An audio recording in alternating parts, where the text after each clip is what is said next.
Cette semaine, je m'engage à accueillir la critique. La critique, là, c'est important pour s'améliorer. Ben oui, parce que la critique, c'est l'évaluation, positive ou négative, sur quelque chose.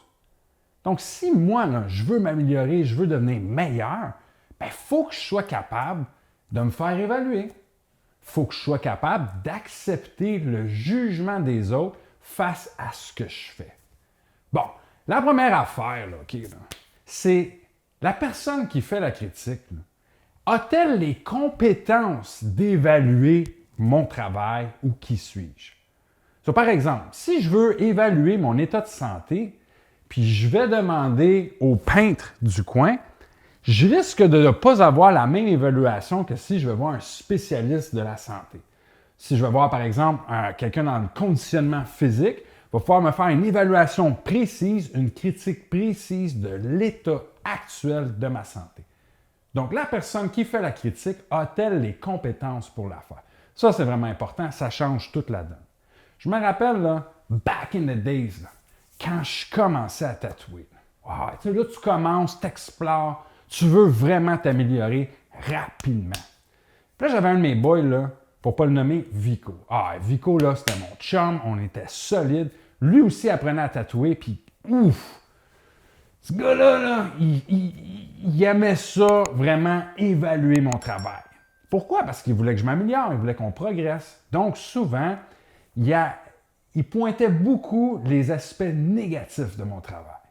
T'sais, à ce moment-là, j'étais sensible, là, j'apprenais, je commençais. Fait quand il pointait vraiment là, les choses négatives que j'avais faites, ça venait me chercher. Des fois, je trouvais ça désagréable. Sauf que je ne perdais jamais de vue.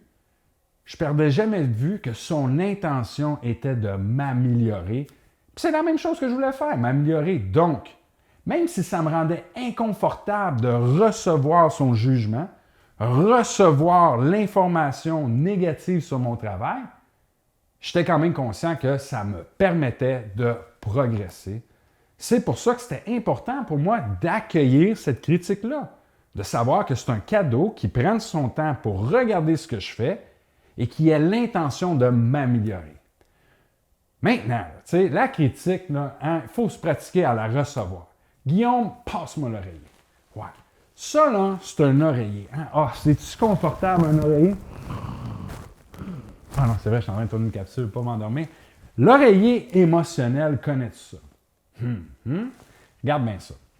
Quand tu sais que quelqu'un s'en vient là, pour te donner un commentaire négatif, tu l'as vu venir, là, tu sais qu'il va dire quelque chose là, qui va te pointer directement dans le chest. Tu vas te préparer mentalement.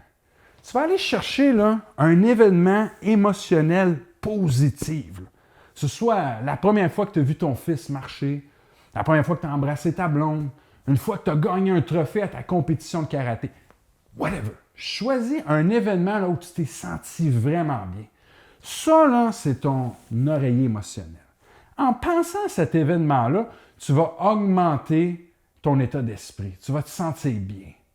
Fait que quand l'autre arrive là, avec son jujitsu négativité, sa critique, puis qu'il va te dire qu'est-ce qui lui déplaît de ce que tu fais, bien là, ça va te ramener à un état normal. Pourquoi? Parce que l'oreiller émotionnel a augmenté ton état, tu te sens vraiment bien, tu penses à la première fois que tu as vu marcher ton enfant. Puis là, lui, il critique ton travail, puis il dit « Ah ouais, mais tu sais, ton tatouage, blablabla. » Fait que là, il fait juste te ramener plus bas à un niveau normal. Par contre, si tu oublies la stratégie de l'oreiller émotionnel, puis là, tu pars, t'es neutre, tu le vois venir avec sa critique, puis là, il te le dit, bien là, tu descends en bas du neutre, là, tu te sens mal. Pourquoi il ne se met pas de ses affaires? Pourquoi il disse mon travail? Donc, l'oreiller émotionnel me permet de stabiliser le plus possible ma sensibilité, mon état émotionnel. Deuxième truc, là, si toi, tu as à faire une critique, il y a ce qu'on appelle là, la critique sandwich. Ouais, tu sais, pain, condiment, pain. Qu'est-ce que ça veut dire? Premièrement, ce qu'on va faire, l'oreiller émotionnel, on va le donner à l'autre personne. On va commencer par faire un commentaire positif. Là. Hey Guillaume, là, c'est vraiment extraordinaire comment les capsules là, sont vraiment bien faites. Par contre, il faudrait vraiment améliorer le côté musical.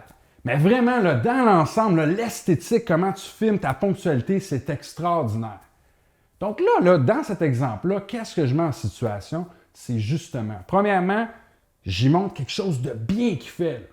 Vraiment, là, je suis satisfait. Donc, j'augmente son niveau émotionnel.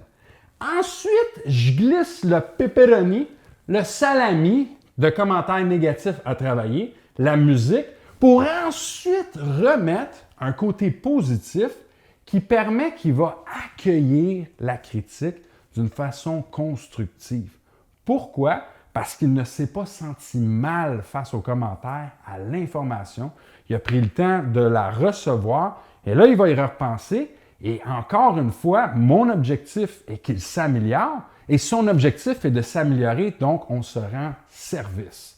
Bref, la critique, le jugement extérieur est une excellente façon de mesurer où on en est dans notre progression. Encore faut-il bien le faire, donc c'est pour ça que cette semaine, je m'engage à accueillir la critique.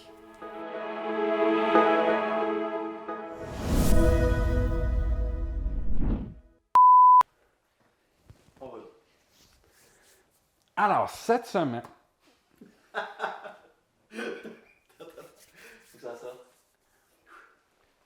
Cette semaine,